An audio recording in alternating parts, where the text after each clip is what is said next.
یہ جھیل کا منظر دینے والا کہیں جھیل نہیں بلکہ یہ گٹر نالے کا پانی ہے۔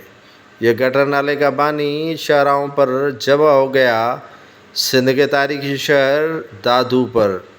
دادو میں یہ شاہراہوں پر گٹر نالے کا پانی جمع ہو گیا، لیکن گٹر نالے کی صفائی کرنے والا عملہ کئی روز بیت گئے لیکن صفائی نہ کر سکے اور علاقے سے غائب ہو گئے۔ جیسے ہی صفائی کرنے والا عملہ غائب ہوا تو میونسپل کمشنر بھی رفو چکر ہو گئے شہریوں کا تاؤ دیکھ کر۔ یہ سونے پہ سہاگا اس وقت ہوا جب میونسپل کمشنر آفس سے غیر حاضر تھے تو وائس چیئرمین دادو میونسپل کمیٹی خالد میرانی نے کمشنر میونسپل دادو کا دروازہ توڑ کر خود ہی جا کر بیٹھ گئے سی ایم او کے آفس میں۔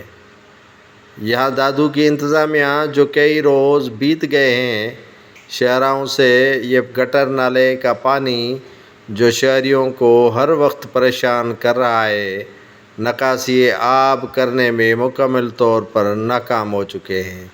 شہریوں کی گزرگاہیں جو اہم شاہراہیں ہیں دادو کے، وہاں پر بڑی تعداد میں جھیل کا منظر پیش کرنے والے شاہراہیں پانی جمع ہونے سے شہری سخت نالاں اور پریشان دکھائی دے رہے ہیں۔